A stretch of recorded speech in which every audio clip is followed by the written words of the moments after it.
Muito bom dia, Rio de Janeiro, bom dia, Brasil. Com que prazer estamos aqui iniciando o programa do dia de hoje. Um abraço para o Sebastião Carvalho Ribeiro, doutor Sebastião, gente maravilhosa, não é? Alô, doutor Ribeiro. Abraço também para o meu querido amigo Divaldo Franco. Divaldo, qualquer dia quero te ver aqui, um dos maiores locutores do Brasil. Alô, Divaldo Franco. Alô, falou em locutor, eu tenho que falar também sobre o meu amigo Eliseu Pacheco. Há muitos assuntos que a gente possa falar neste momento, começando pelo futebol. Ontem, lamentavelmente, apesar da estreia do técnico Alberto Valentim, o nosso Vasco da Gama acabou perdendo por 1-0 ao Atlético Paranaense, né? O adversário, em pleno campo do Atlético, que realmente é um fator que acaba tendo problema. O Vasco da Gama continua um time que joga bem, mas que não finaliza bem.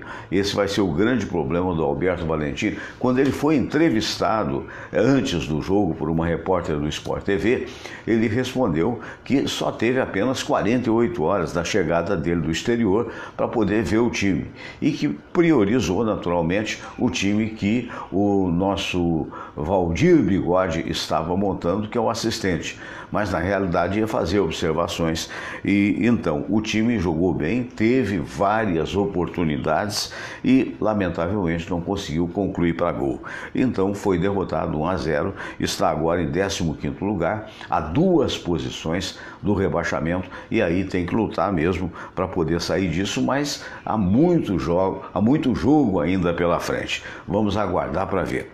O Flamengo jogou bem e também o Cruzeiro igualmente jogou bem. Aí como é que você pode imaginar uma coisa dessa? O Cruzeiro entrou com a proposta de jogar pela vantagem. Teve oportunidades, não marcou. O Flamengo teve uma e marcou, fez 1-0, mas precisava de 2-0 para poder levar a partida para os pênaltis, já que havia perdido aqui no Rio de Janeiro por 2-0. É uma partida de 180 minutos, né?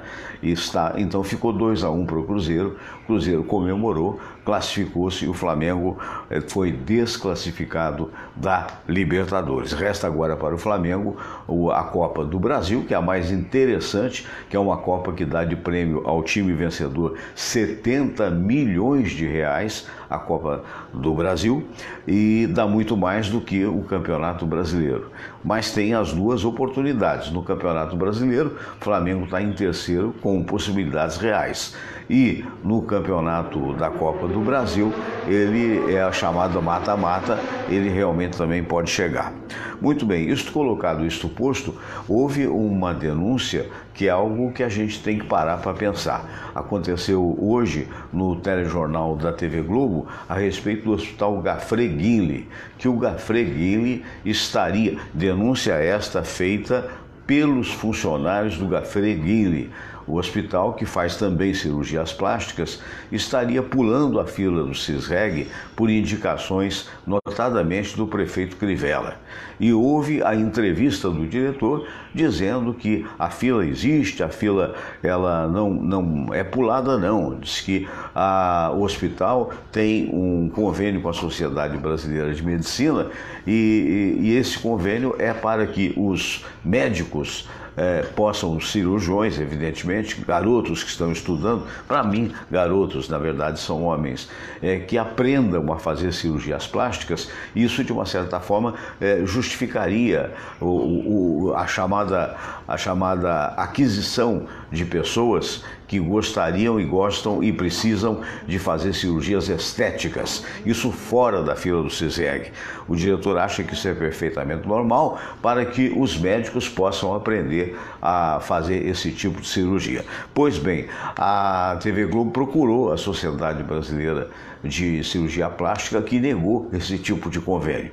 E aí fica o disse-me-disse e fica mais uma vez a certeza de que as filas no Brasil são para inglês ver e que, na verdade, isso aí, segundo o Ministério Público, que denunciou também, isso faz parte do apadrinhamento, quer dizer, é aquela história, quem tem padrinho não morre, como é que se diz mesmo o ditado? Não morre pagão. Então é aquela velha história, né, que continua acontecendo no Brasil e que tem que ser apurada. Agora, eu acho particularmente uma coisa com relação à TV Globo e às entrevistas dos presidenciáveis. Olha, para vocês terem uma ideia, eu acompanhei já as 3 entrevistas. Verdade que a de ontem, com Alckmin, eu acompanhei meio que no final, porque eu estava vendo o jogo do Vasco e o meu filho também estava vendo, e eu fui para uma outra dependência aqui, vendo uma outra televisão, um jornal na hora aprazada, que é 8h30. Só que eu me esqueci que, em função do jogo do Flamengo, o Jornal Nacional ontem começou por volta de 8h15. Então, eu peguei os 4 minutos finais da entrevista do Alckmin, né? Mas vi as outras entrevistas. Vi a do Ciro Gomes e vi também a entrevista do Bolsonaro, né? E nas 3 eu achei alguma coisa, mas não falei para ninguém. Ontem eu iniciei o meu período de tratamento, como é que se diz mesmo? Agora me fugiu o termo, de fisioterapia aqui no Tijutrauma. Para quem não sabe, eu tive aquele acidente patinando no gelo, né? Acabei quebrando a tíbia, fraturando a tíbia e também a fíbula, e já estou andando com alguma dificuldade, eventualmente com o apoio ainda da muleta, e o médico viu que houve a consolidação. Graças a Deus eu não tinha, como não tenho, osteoporose. Então o que aconteceu foi realmente devido à violência da queda. E em função disso, eu disse, olha, já houve a consolidação. Eu quero agradecer de público ao nosso querido médico, o Marcelo Monteiro, né? Que realmente fez um trabalho magnífico. Ainda ontem foi atestado pelo pessoal do Tijutrauma, né? Muito bem, então lá fui eu, e eu estava durante esse período de tratamento, digamos assim, houve uma senhora falando mal dos jornalistas. Esses jornalistas, não sei o que e tal. Aí eu brinquei, olha, eu sou jornalista, eu sou radialista também. Ah, o senhor... Não, mas é um absurdo a agressividade nessas entrevistas da TV. E também não falou de qual TV. Eu acho o seguinte, você como jornalista, você tem o direito de fazer uma pergunta que vai colocar em xeque a posição do presidenciável, digamos assim, ou de qualquer candidato, evidentemente. O feito, por exemplo, com relação ao Ciro Gomes, houve uma promessa linear dizendo que vai tirar todo mundo do SPC. E aí é uma pergunta que eu mesmo me causou espécie, como é que você vai tirar e tal? É a pergunta que foi feita e ele respondeu que há uma possibilidade através de um refinanciamento da dívida que pode ser aplicada desde que você tenha, e se eu entendi bem, o aumento dos impostos não com relação aos mais pobres, mas com relação aos mais ricos. Então, é perfeita a pergunta de quem não entendeu que quer entender. No próprio Bolsonaro, perguntou-se a respeito quando falou-se do golpe, não sei o que e tal, e ele respondeu de acordo com o pensamento dele, que não é o meu, que na verdade o próprio Roberto Marinho teria participado e tal. Mas, de qualquer maneira, a pergunta pode ser formulada, incisiva. Não tem, no meu entendimento, a necessidade de ser agressiva, porque em si mesmo ela já traz uma dose de dúvida, não é?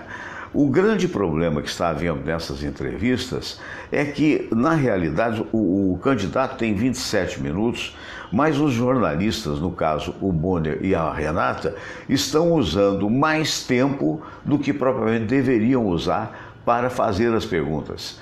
Então é complicado, porque se eu pergunto, vamos voltar à pergunta do Ciro Gomes, candidato, o senhor falou que vai tirar todo mundo do SPC, como é que faz para fazer isso? Eu acho muito pouco provável, eu posso até dar essa opinião, que isso possa acontecer. Ponto de interrogação. Você fez a pergunta, deixa o homem responder, porque só tem 27 minutos. Agora, o que está acontecendo é que o Bonner, ou às vezes a Renata, ficam batendo boca com o candidato. Até ontem ou anteontem, um dos candidatos falou, não, peraí, está virando discussão. Não, nós não estamos discutindo, porque uma coisa é uma pergunta, outra coisa é o debate e outra coisa é o embate. E o que está aparecendo nessas entrevistas presidenciáveis é que vira embate. Constantemente, os apresentadores aqui mencionados estão interrompendo os candidatos que estão limitados em 27 minutos de tempo. No pouco que eu vi ontem do Alckmin, pelo equívoco que já contei aqui para vocês, de eu ter ligado a televisão tarde, no final da história, pela extensão da Renata com relação a uma observação feita pelo Alckmin, no final restou 1 minuto e pouco. Só tem um minuto, tá bom, só tem 1 minuto para explicitar as suas ideias. Ora, meu Deus do céu, desejável seriam 2 ou 3 minutos, porque o cara está fazendo a deferência de ir lá. Claro que o Jornal Nacional é muito importante, inegavelmente, né? Até do ponto de vista de angariar novos adeptos para a candidatura deste ou daquele candidato. Mas é aquela história, por que tanta agressividade? E uma coisa que me deixa pasmo, porque a TV Globo normalmente não dá opinião. Se você vê o Jornal da Bandeirantes, você vai ver que o Boechat se posiciona e às vezes critica de uma forma ferrenha a respeito deste ou daquele político, desta ou daquela pessoa. Então é um jornal opinativo. O Jornal da TV Globo não é. Você está sempre vendo aquelas pessoas, elas deixam na tua cabeça, olha, você não acha que isso é exagerado? É o máximo que pode acontecer na TV Globo. Ninguém opina. E de repente, na hora da entrevista, isso aconteceu também com entrevista de outros candidatos à época da prefeitura e tantos mais. Na hora da entrevista, parece que são orientados, olha, seja agressiva, mas o ser agressivo é um negócio que você... E ontem, ou anteontem, houve um posicionamento, acho que foi até do Bolsonaro, se não me falha a memória, que foi bastante incisivo, porque falava-se da ausência dele, que eu critico também, com relação à omissão, com relação às mulheres, né, que ganham menos do que os homens, né, e ele colocou só sob a responsabilidade do Ministério do Trabalho. Isso poderia ser colocado desta forma. O senhor não acha que o presidente deve pressionar, então, o Ministério do Trabalho para conseguir a equidade, né? Mas aí, naquele momento, o candidato disse, mas aqui mesmo a senhora, de repente, foi o que eu entendi, ganha menos do que o seu Bonner. Quer dizer, e muito provavelmente ganha menos. Não é porque é mulher, é porque chegou há pouco. Também tem essa coisa, né? E que poderia ter sido respondido como tal. Mas a postura do Bonner e a postura da Renata não deve ser essa. Você não está ali para discutir com o candidato, você está ali para expor esta ou aquela ideia que eventualmente está sendo vendida como boa e que eventualmente pode, a seu critério, não ser executada ou você quer esclarecimentos. Aí eu entendi por que aquela senhora estava com tanta raiva de jornalista. Porque geralmente isso acontece quando a pessoa já tomou partido por este ou por aquele candidato. Graças a Deus eu não tomei partido por candidato algum e por outro lado eu tenho dois prováveis que eu vou analisar com mais calma e eventualmente vou ou não dar o meu voto. Mas de qualquer maneira está aí, eu acho um equívoco nessas entrevistas e tenho o direito de achar. E claro, todo mundo tem o direito de contestar, mas eu não vou fazer com um entrevistado meu, digamos assim, uma pergunta e eventualmente vou transformá-la em discussão para impor o meu ponto de vista. Isso é absolutamente equivocado. Bem, nós vamos agora ao momento da oração e depois vamos cumprimentar os nossos queridos amigos que aqui estão para participar do programa do dia de hoje, dos debates do programa do dia de hoje. Vamos ao nosso momento de oração, com a prece de Cáritas, que vem desde a época que a gente fazia o programa da madrugada da Rádio Tupi do Rio de Janeiro, um presente dos nossos amigos lá, sonoplastas, o Marlon Jordão Boscarino e também do Gomes, lá de Pedrinópolis, que fez as ilustrações, e o Marlon fez o áudio. Vamos lá. Deu um probleminha de internet, agora já refeito. Depois, a oração ecumênica que um dia Jesus nos ensinou. Deus, nosso Pai, que sois todo poder e bondade, dai a força àqueles que passam pela provação. Dai a luz àquele que procura a verdade. Põe no coração do homem a compaixão e a caridade. Deus, dai ao viajor a estrela guia, ao aflito a consolação, ao doente o repouso. Pai, dai ao culpado o arrependimento, ao Espírito a verdade, a criança o guia, ao órfão o pai. Senhor, que vossa bondade se estenda sobre tudo o que criastes. Piedade, Senhor, para aqueles que não vos conhecem. Esperança para aqueles que sofrem. Que a vossa bondade permita aos Espíritos Consoladores derramarem por toda parte a paz, a esperança e a fé. Deus, um raio, uma faísca do vosso amor pode iluminar a terra. Deixai-nos beber nas fontes dessa bondade fecunda e infinita, e todas as lágrimas secarão, todas as dores se acalmarão. Um só coração, um só pensamento subirá até vós, como um grito de reconhecimento e de amor. Como Moisés sobre a montanha, nós vos esperamos com os braços abertos, ó bondade, ó beleza, ó perfeição. E queremos de alguma forma alcançar a vossa misericórdia. Deus, dai-nos a força de ajudar o progresso a fim de subirmos até vós. Dai-nos a caridade pura, dai-nos a fé e a razão, dai-nos a simplicidade que fará de nossas almas o espelho onde há de se refletir a vossa santa imagem.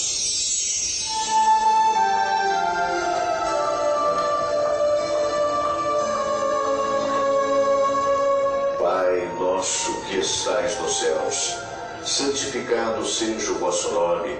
Venha a nós o vosso reino. Seja feita a vossa vontade, assim na terra como no céu. O pão nosso de cada dia nos dai hoje. Perdoai, Senhor, as nossas ofensas, assim como nós perdoamos aqueles que nos ofenderam. E não nos deixeis cair em tentação, mas livrai-nos de todo mal. Porque teu é o poder, e tua é a glória, por todo sempre. Amém. Pois é, eu quero gastar mais 3 minutos para mostrar para vocês, foi um pedido do pessoal da Rede Mais Esportes, que retransmite o nosso programa, para mostrar as 10 penalidades mais curiosas do mundo. Na verdade, eu não sei se são do mundo, né, se tem tudo isso, mas de qualquer maneira é muito curioso esse vídeo, que gasta apenas 3 minutos e que mostra coisas importantes, como penalidades bem batidas no futebol e que resultaram em gol, e outras que vocês vão, no mínimo, ficar boquiabertos, né? Então nós vamos ter isso. Nós estamos sendo transmitidos também pela Rede Mais Esportes. Ainda ontem tive aqui o Michel Menai, que é o diretor-presidente da Rede Mais Esportes, que tem, entre outros, como coordenador de esportes, o meu querido amigo Cassiano, tem também o Wilson Pimentel, e a Rede Mais Esportes atingiu 730 mil ouvintes. É uma coisa fantástica o trabalho que é feito. Se você não sabe, você acesse Rede Mais Esportes, bota no Google Rede Mais Esportes e vai vir, tem um aplicativo chamado Rádiosnet. Esse aplicativo, você pega todas as rádios do Brasil e do mundo, né? Ainda ontem, antes do jogo, eu estava vendo a Rádio Itatiaia de Belo Horizonte com som perfeito, né? Agora, se você quiser só o aplicativo, Rede Mais Esporte. Abraço, muito obrigado. Todos os dias esse programa aqui é feito ao vivo de 8 às 9 da manhã. Esse programa é retransmitido às 11 horas da manhã, de 11 ao meio-dia, na Rede Mais Esportes. E eu vou mostrar uma coisa para vocês, que é a procura que existe sobre este programa. Mas antes eu vou pedir para a Samira que coloque as 10, a gente vai já. Vamos cumprimentar. Boa ideia, cumprimentar primeiro nosso querido Dr. Luiz Aibinder, psicólogo dos mais qualificados do Rio de Janeiro, do Brasil. Bom dia, Dr. Aibinder. Bom dia, obrigado pelos elogios. Não, mas é verdade, né? A gente tem de reconhecer o talento, né? E isso é uma coisa que eu reconheço desde a época da Rádio Tupi. Eu fiquei muito feliz quando o programa inicialmente, parece que você fazia só o primeiro Barbosa, depois o Haroldinho, não foi isso? Né? Estava, e de repente, a pedido meu, com o Dr. Alfredo Raimundo, também o nosso Aibinder fazia uma participação no meu programa, sempre muito interessante, muito brilhante. Seja bem-vindo, doutor Pedro Carlos, nosso querido amigo. Pedro Carlos é doutor em matemática. Muito bom dia, Pedrão. Bom dia, meu mestre. Desculpa aí o atraso. Nada, que isso. Eu estava preocupado, né? Mas o importante é a sua presença. Não sei se hoje, perdão, se hoje teremos o Silvio Provenzano.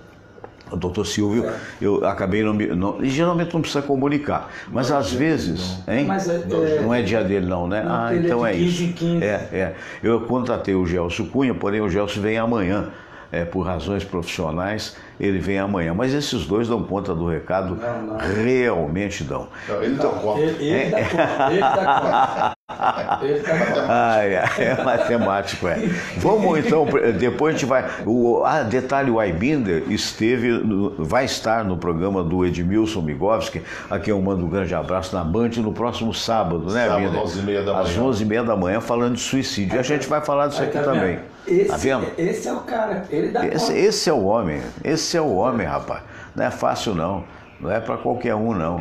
Não é, como diz um amigo meu, não é fraco, não. Não é fraco, não. Mas vamos lá, vale a pena ver esses pênaltis bem batidos e mal batidos. Vamos lá. Atenção, como sempre acontece. Olá, tudo bem? Bom, esse não. Peraí, deixa para ver. Não é isso não. Tá errado, Samira. Agora fica. Era anúncio, tá? Então vamos lá. É um trabalho muito interessante, internacional. Perdão aí pelo erro, mas de qualquer maneira eu fiquei na dúvida se era anúncio ou não. Ah lá. Neymar of Barcelona of Brazil gives Brazil their first ever Olympic. Narração em inglês, pênalti do Neymar, que o Brasil se tornou campeão olímpico mundial, né? Muito interessante. Aí está chegando com algum delay aqui. O do Chelsea. Sempre bateu tremendamente para fora, causando grande decepção. Aí veio o oitavo já agora. Aqui na tela está com um atraso, a telão aqui. Olha só, isso pode acontecer, por incrível que pareça, está na regra. Olha só que coisa incrível. O cara bateu o pênalti pro lado, veio o outro e passou para ele, ele botou pro gol.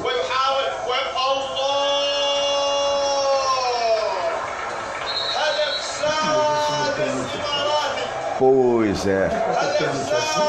Pode. Você pode bater o pênalti até para trás, se quiser. O problema é de quem fez. Só que usualmente ninguém faz, né? Olha só. Esse de calcanhar é de uma irresponsabilidade. Agora vem o do Bátio, aquele que o Brasil foi campeão lá nos Estados Unidos, né? Aqui está uma diferença, porque no telão está o quinto e lá é o sexto já. O Bádio mandou para a Lua, né? Todo mundo sabe, o Brasil foi campeão mundial na época. Esse outro também foi outro que foi voando. E nós estamos numa tela no quarto pênalti, que foi aquela cavadinha, que é um negócio que lembra do Louco Abreu, aqui no Botafogo, que fez esse pênalti assim. O goleiro pulou, ele deu uma cavadinha, botou para dentro do gol. São momentos de penalidades máximas, né? Essa daí também é muito interessante. Vejam vocês. Atenção, lá vai o cara. O que ele vai fazer? Meu Deus do céu. Hein? Conseguiu ver alguma coisa aí, Samir? Bom dia. Conseguiu ver alguma coisa aí? Porque da onde eu tô, mandou para fora. Mandou para fora. Veio mais dois pênaltis e aí a gente começa o debate. Zidane. O Zidane. Eita, nós, hein?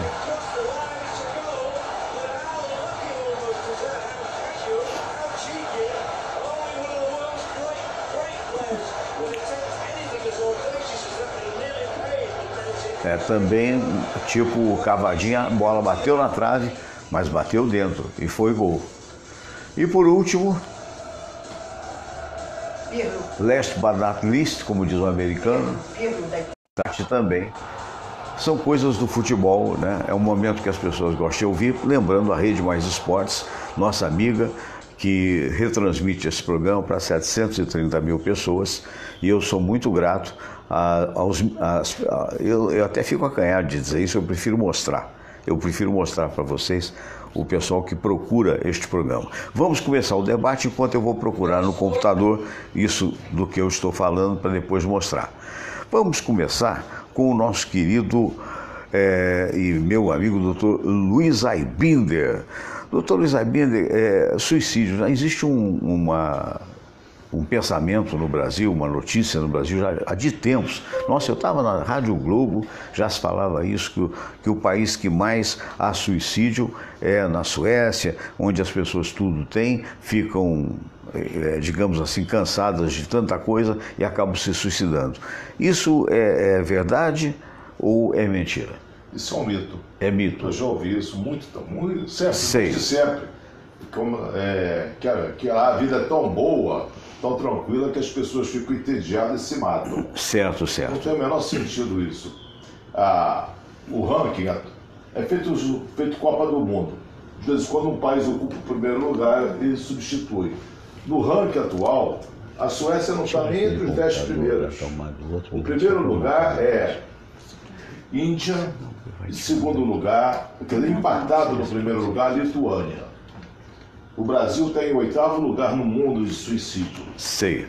Por que a Lituânia está nessa história? Porque a Lituânia é um país que era da esfera da União Soviética, houve uma separação, houve uma crise, há um empobrecimento do país, desemprego generalizado e muito álcool. Misturar álcool com depressão por causa do desemprego é uma mistura fatal. Leva muita gente ao suicídio. Então o Brasil está em 8º lugar. Se suicida no mundo a cada 40 segundos uma pessoa. E no Brasil, a cada 45 minutos uma pessoa se mata. Enquanto nós fazemos esse programa aqui, 1 ou 2 pessoas estão se matando. No Brasil, mais ou menos 12 mil pessoas por ano cometem suicídio. E esse número está subestimado, porque é muito encoberto. Estima-se que o número real seja mais ou menos 20% a mais. Ou seja, 15 mil pessoas por ano se matam. É isso aí. Pois é, vocês desculpem, acontece que de repente o mouse desse computador não está funcionando. Não, eu sei, já fui lá, mas não está funcionando. E daí está dando um som meio superposto. Agora sim.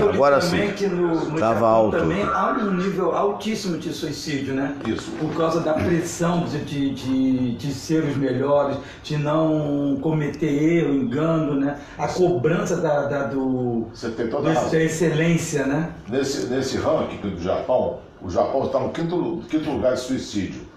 Por que no Japão tem um alto índice de suicídio, embora uma boa qualidade de vida?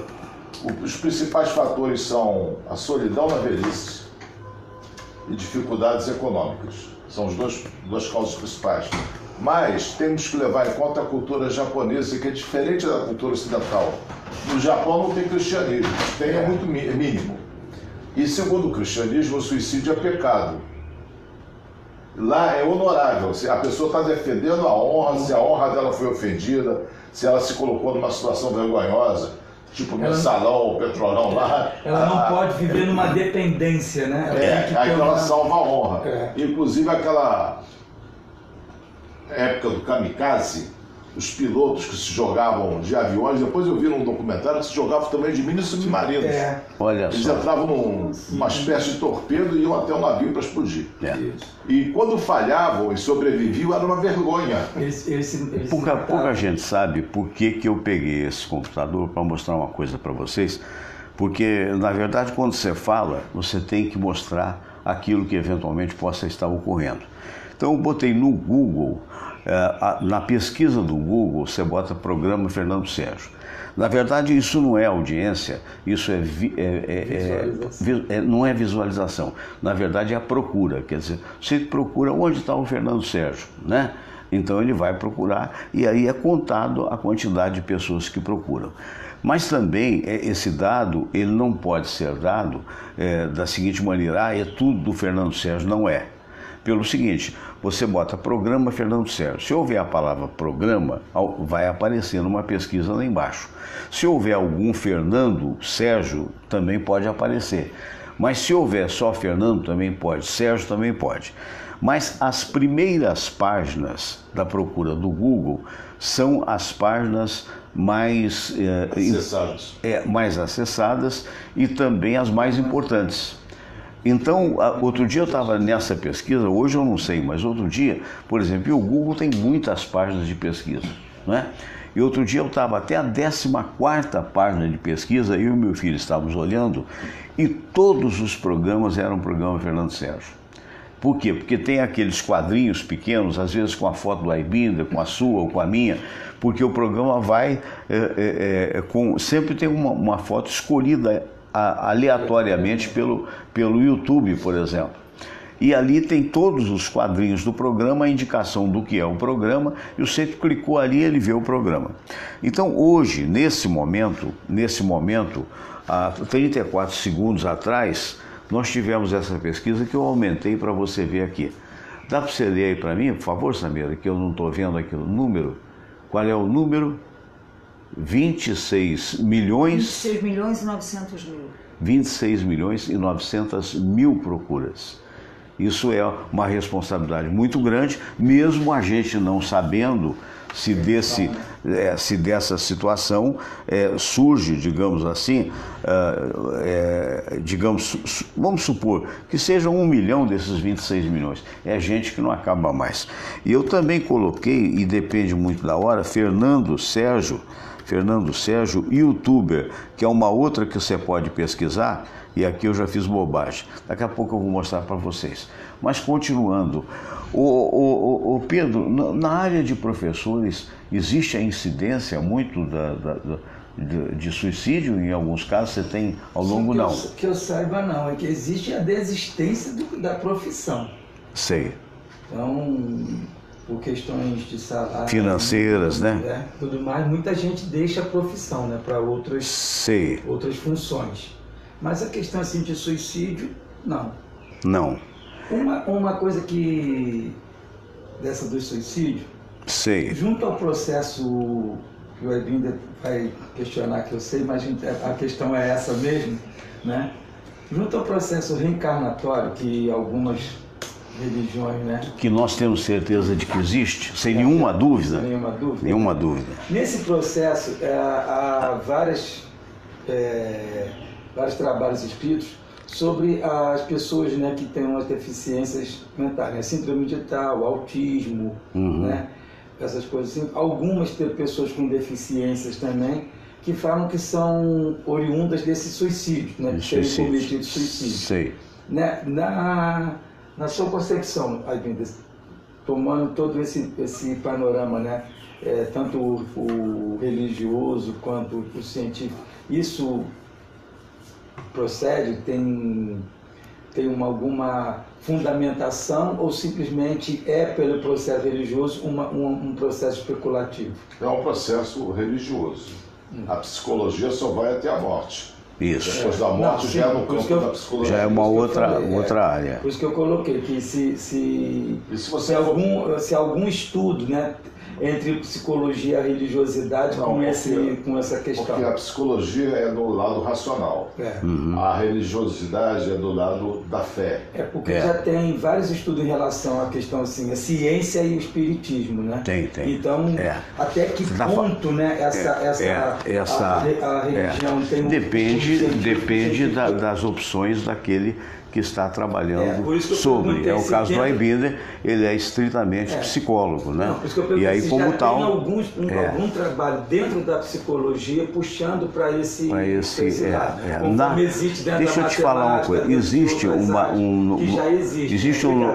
um novo tipo de ciência que durante muitos anos não foi muito acreditada, principalmente com relação aos psicólogos, que é a parapsicologia, não é? Que começou na União Soviética, Começou com a fotografia Kirlian, começou com Pavlov, né? E depois se estendeu para os Estados Unidos na Guerra Fria. E o objetivo da parapsicologia era se beneficiar com a chamada paranormalidade, no sentido de conseguir vantagens militares com relação à possível guerra que haveria. Isso se desenvolveu em muito. Eu mesmo tive a oportunidade de até ter diploma de parapsicologia no Instituto Brasileiro de Parapsicologia, que à época era dirigido pelo professor Aildo Bernac, mas que não era considerado oficial. Como hoje você tem faculdades de parapsicologia nos Estados Unidos, na Suécia, na Dinamarca, e o Brasil, não sei se já tem, não sei se já tem plenamente, mas aí é uma ciência que procura estudar os fenômenos paranormais. Dentro da paranormalidade, dentro da parapsicologia, existe a parapsicologia ateia, e existe a parapsicologia não ateia, a qual eu aderi. Mas é muito interessante isso. Eu queria mostrar aqui, para a gente até mudar de tema, eu queria mostrar aqui para você, ó, aqui eu coloquei na pesquisa Fernando Sérgio YouTuber, que vocês vão de convir, é mais restritivo, né? Porque YouTuber é aquele que faz programas através do YouTube. E qual foi o resultado? 25.800.000 procuras. Então fica aí a informação que eu queria dar, que eu me acanho até de dizer, porque tenho certeza absoluta que esse número não é só meu. Vou pedir para a Samira conectar outra vez o computador. É só voltar ali que já reaparece a imagem. Esse número não é só meu, esse número representa um esforço. Se você me perguntar, Fernando, desses 25 milhões, a totalidade é sua? Não. A metade? Não sei. 10%? Não sei. 1%? Não sei. Não é? Mas quanto que é 1% de 25 milhões, mestre? 2.500. Seria 2.500, né? 10% seriam 250.000 pessoas, o que é absolutamente gratificante. E isso nem o YouTube ele tem condição de informar. É igual eu perguntei ontem para a Rede Mais Esportes, que estava aqui com o seu diretor maior, o Michel Menai. Falei, Michel, desses 730.000 ouvintes, quais as áreas do Rio de Janeiro que você mais atinge? Ele falou, Fernando, eu não tenho como saber as áreas, mas eu tenho que saber, por exemplo, que atinge 10 estados da federação, que foram os estados mencionados, que atinge 11 ou 12 países lá fora, como nós aqui estamos atingindo, e ficamos muito gratificados. Essa coisa assim, como botar... Conforme nós temos de vez em quando ali as pessoas no Chile, Portugal, Itália. Então você está sendo assistido na Itália. Mas não se te menciona né, a quantidade de pessoas que estão ouvindo. Não tem como. Então vamos botar assim, conforme nós temos uma no Chile, uma em Portugal que são certos, outra na Itália que é certo. Então nós temos 3, uma em cada país desse. Isso quer dizer... Aí que vem a questão da estatística, né? A estatística ela é verdadeira, nós estamos sendo assistidos na Itália, estamos. Agora, não se dimensiona essa quantidade. Então você fala assim, eu estou sendo assistido em 3 países, mas ninguém fala a quantidade. Ninguém fala, verdade. Então a estatística ela está correta? Está. Porque você está sendo assistido. Está sendo assistido. Mas existe uma mentira atrás dessa verdade que não quantifica esse número de pessoas. Alguém já disse que se torturar bastante os números, eles confessam qualquer coisa. É verdade. E cada um procura aquilo que lhe favorece. Né? É claro que me dá orgulho e vaidade dizer um fato real. Mesmo nessa pesquisa de YouTuber, né? As primeiras páginas são do nosso programa. Não vou dizer minhas, são do nosso programa. Isso viabiliza até alguns negócios, né? Eu quero, do ponto de vista de patrocínio e outras coisas mais, né? E nenhuma pesquisa é exata, né, Aibiner? A pesquisa pode ser exata, ela pode ser manipulada. Também. Ela é A manipulada. A leitura dela permite isso, é verdade. Ela é manipulada. Eu me lembro da. Pesquisa é certa. Então, teve certa vez, eu até contestei uma pessoa que disse assim: a pesquisa é tendenciosa. No caso do Ibope, que eu acompanhei durante tantos anos, nas reuniões de Ibope, com o Ricardo Henrique, que está lá na Alemanha, quero mandar um abraço para ele, eu acho muito pouco provável, né? Embora a certa época a gente acreditava nessa tendência. No auge, por exemplo, da Rádio Globo, que era primeiro lugar absoluto, a Tupi era segunda. E havia uma crença o seguinte: não, mas a Tupi só tem a Tupi para pagar a pesquisa do Ibope. A Globo tinha a Globo, a 98, a Mundial, a Eldorado, a Rádio de Minas, a Rádio isso, por isso ela seria primeiro lugar. Então o que aconteceu? Mudou a programação da Globo de uma forma lamentável. Qual é a colocação dela hoje no Ibope? 9º lugar, mesmo com todas as emissoras CBN do Brasil. É a 9ª colocada. Então, na verdade, tendência, no caso de um instituto grande como o Ibope, se há muito pouco, mas não deve ter. Agora, manipulado pode, porque pouca gente sabe que a pesquisa do Ibope não é uma folha. A pesquisa do Ibope é um calhamaço desse tamanho que a gente recebe. E cada um, por exemplo, se você não é primeiro lugar de audiência, você vai, provavelmente, uma outra emissora menor vai ser primeiro lugar dos executivos.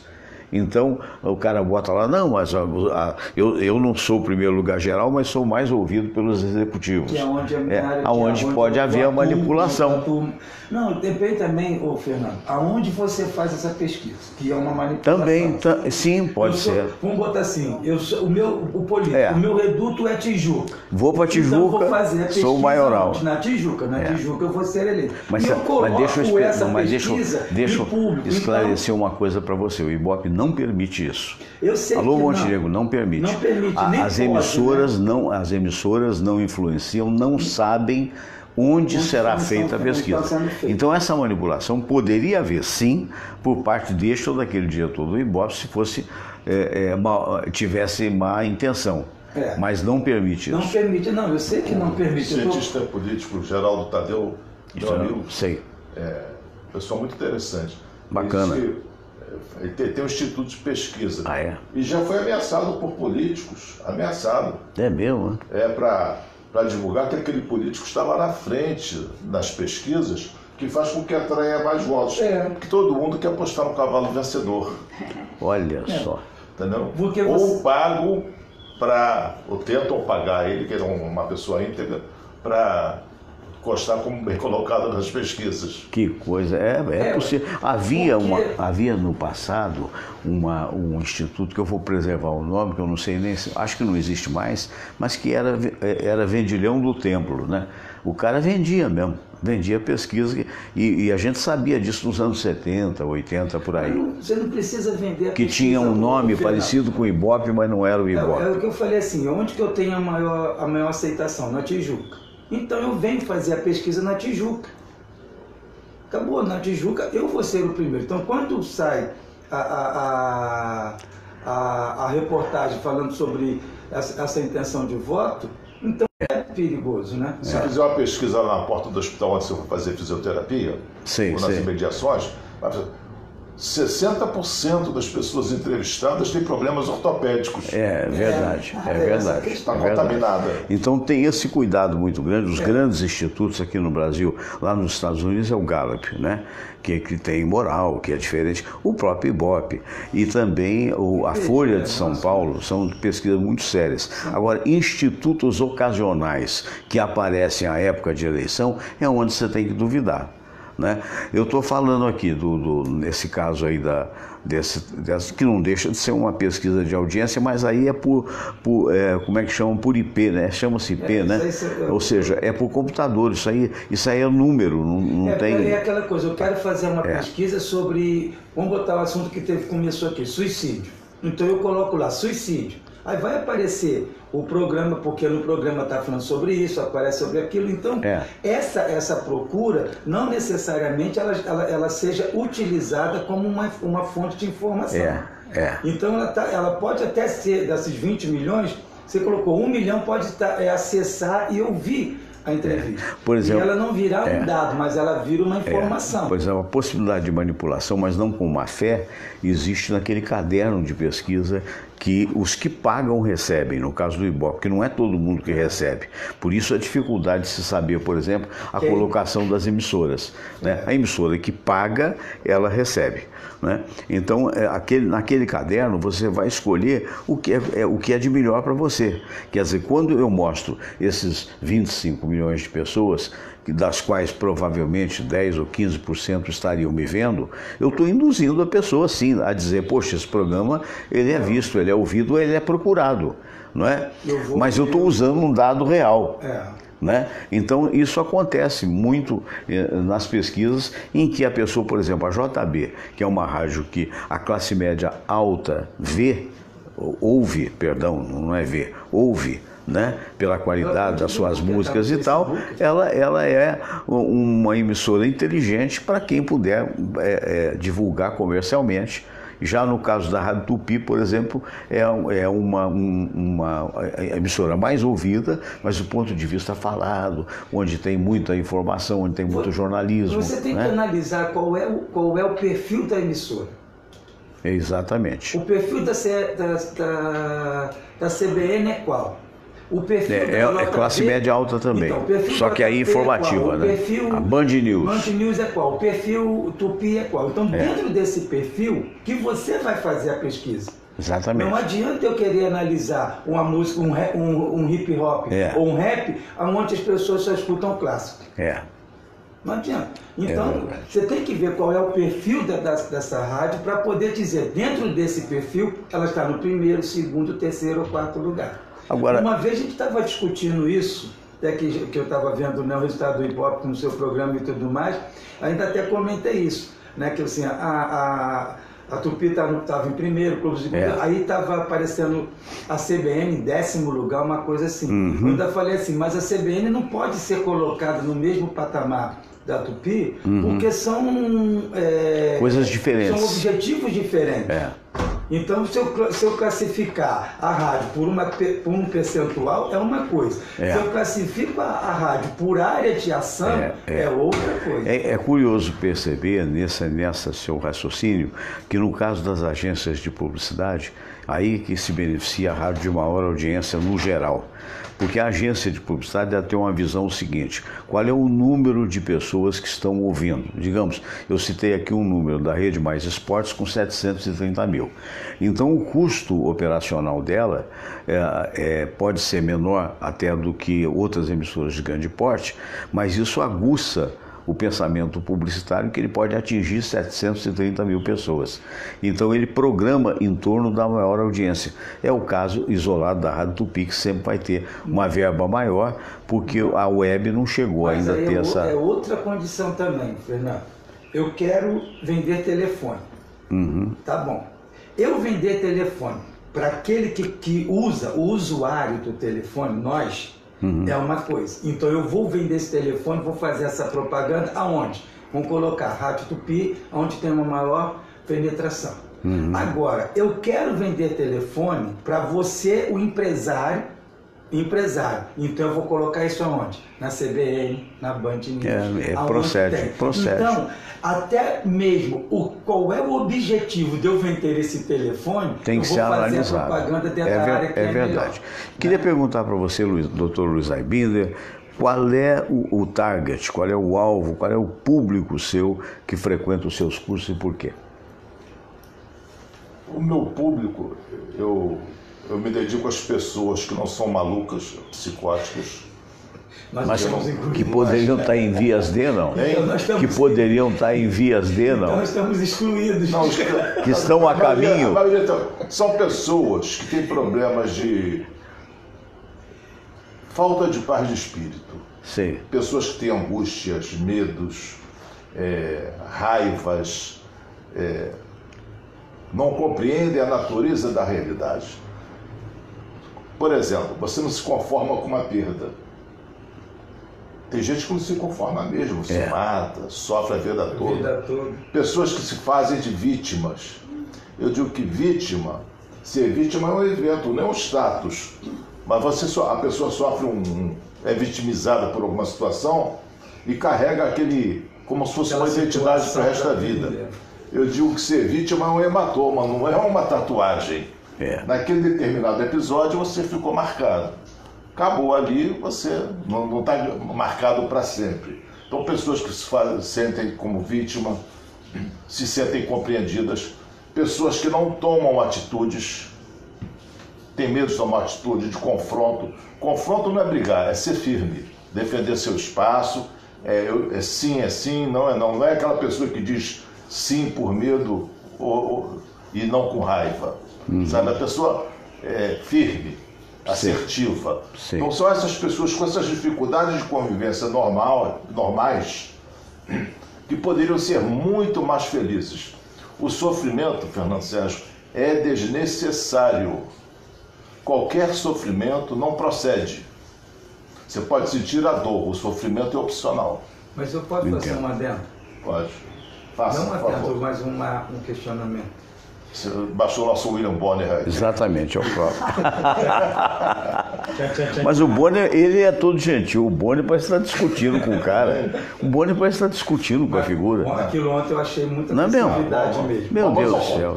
Mas olha só, tudo bem, eu concordo plenamente com o que você colocou, mas uma perguntinha assim, uma pimenta no tempero. Eu posso ter firmeza sobre um determinado ponto de vista no meu emprego, mas eu sei que naquele momento, se eu bater o pé sobre a minha certeza, eu sou mandado embora. Então, naquele momento eu deixo de ser eu. Não, você não deixa de ser. Não, não é deixar de ser. Você cai em depressão, seria isso? Ou tem um momento depressivo? Tem aquele momento depressivo. Falta de compreensão. Então, e aí? Então eu vou para o Exército. Eu sei que eu vou ter que me submeter àquelas normas do Exército, aquelas leis. Eu não quero esse uniforme verde, eu quero um uniforme cor-de-rosa. Se eu fosse torcedor do Fluminense, né? Peraí, que isso é uma agressividade. Olha que o Silvio Provenzano não está aqui, não gostou dessa observação. Foi só um exemplo. Poxa, eu fiquei amagoei, você vou me matar. Você aceitou trabalhar lá. Ao aceitar trabalhar lá, você aceitou as regras de lá. Sim. E você está submetido a uma hierarquia. Sim. Ainda que a pessoa firme, ainda que não consiga seus objetivos, ela fica satisfeita com a sua posição na situação. Eu fui lá e dei a sugestão. Aceitar ou não já não é comigo. Você não fica querendo inverter a hierarquia. O que muita gente faz, se revolta. Todo dia eu pego no consultório pessoas que sabem como deve dirigir uma sua emissora de rádio. Sim. O cara entrou como boy para servir cafezinho lá na emissora. Ele acha que sabe. No dia seguinte está criticando o presidente, que é o burro. O meu filho, muito garoto, ele entrou na Varig para ser copiloto. Eu estava na idade de ser copiloto. Aí chegava para mim, influenciado por aquelas conversas sindicalistas. Corredor. Que eu detesto aquilo. Aí começava a criticar a administração da Varig. Eu falei, escuta, deixa eu ver o teu crachá. Aí ele me mostrou o crachá, me olhando, esse velho tá maluco. Copiloto. Né? Aí tá escrito o quê aqui? Copiloto? É copiloto que tá escrito, não é? Eu pensei que fosse presidente. Como é que você tá julgando o presidente? Você tá lá para copilotar, não tá para julgar a empresa. Você, então, no caso, voltando ao teu caso, a tua obrigação de lealdade é dar uma sugestão. Olha, eu acho que esse caminho aqui é prejudicial para a empresa. A decisão não te compete. Você tem que entender isso. Sim, mas eu falei que eu estou colocando a pimenta no tempero. O que acontece é isso. Mas eu tenho uma pimenta mais forte. Acontece isso, as pessoas falam que acontece são essas ações. Deixa eu colocar. Isso para a pessoa. Eu digo, não é teu dever dirigir a empresa. Teu dever está restrito a uma certa coisa e você quer inverter a hierarquia. Você quer ser chefe do teu chefe. Você está lá para acatar ordens. Não estou satisfeito, sai. Mas você concordou em estar lá. Ou é saído. Hein? Ou é saído, no caso da Mas empresa. tem sentido você confrontar. Exato. Agora a pergunta que é uma pimenta mais forte ainda, que o Aibinder com certeza deve saber a resposta. É o seguinte, eu acho que a maior perda que alguém pode ter na vida é perder um filho ou uma filha de maneira prematura e de repente, digamos assim, um acidente de carro que eventualmente acontece. Morre, né? Ontem eu peguei um Uber para ir para trauma, como é que chama mesmo? Tiro trauma. Eu peguei um Uber e o senhor estava me dizendo, eu já passei por isso. Eu falei, é mesmo, eu recebi uma bala perdida e quebrei o fêmur. E ele ficou quase um ano, né, em hospital para poder voltar a andar, né? Então, mas esse pelo menos voltou a andar, está normal e tal, fora o sacrifício, né? Como combater uma situação dessa de muita depressão, de momento depressivo, quando eventualmente você perde um ente querido, perde um filho de uma forma abrupta? Vão pegar pelos filhos por suicídio, que de vez em quando eu pego isso. Também. Aliás, a dica é o seguinte, se você quer ouvir mais o nosso querido Dr. Aibinder, programa da Band, né, do Sábado, Edmilson Migovski, no sábado ele vai falar sobre suicídio. Sábado dia 1º. Tá. Já peguei pessoas que perderam um filho por suicídio. Certo. Pessoas que deram motocicleta de presente para o filho veio a falecer. Uhum. Essa dor é extrema. É extrema. Entretanto, como você processa o fato, está sob o teu controle. Por exemplo, a mãe que perdeu o filho por suicídio foi ali na Barra da Tijuca, o cara andar muito alto, o rapaz pulou. 20 e poucos anos, filho único. Eu falei para ela, expliquei para ela a culpa do sobrevivente, que é um fator comum. A pessoa, alguém se matou, alguém quis se culpar neuroticamente porque ele não tem culpa. Aí começar, eu devia ter feito aquilo, não devia ter feito isso, devia ter tratado melhor, devia ter dado um beijinho, não devia ter brigado com minha mulher, não devia ter brigado com... Sabe, as pessoas ficam se cobrando. Achando razões, né? Pretextos, não razões, pretextos, como se ela tivesse a capacidade de visualizar os fatos futuros. Como se ela tivesse se omitido ou agido deliberadamente para causar o mal. Não procede a culpa. Eu digo, no caso do suicídio, foi uma decisão exclusivamente da pessoa. Ainda que esteja doente, fosse louca ou qualquer coisa assim, foi uma decisão dela. Você não influenciou, você não proveu ela de meios, deu a corda, deu a faca, deu o revólver para se matar. É uma decisão individual dela que você não teria o menor controle. Aceitar que as pessoas morrem. E aceitar também que, por mais duro que seja nesse momento, você vai duvidar, toda dor passa. Toda dor passa. Será que a dor do filho, da morte de um filho? Passa. Você já teve quantas dores na vida? A saudade é uma coisa, né? A dor ela se transforma em saudade, né? Quantas dores você teve na vida? Algumas já. Todas você passou.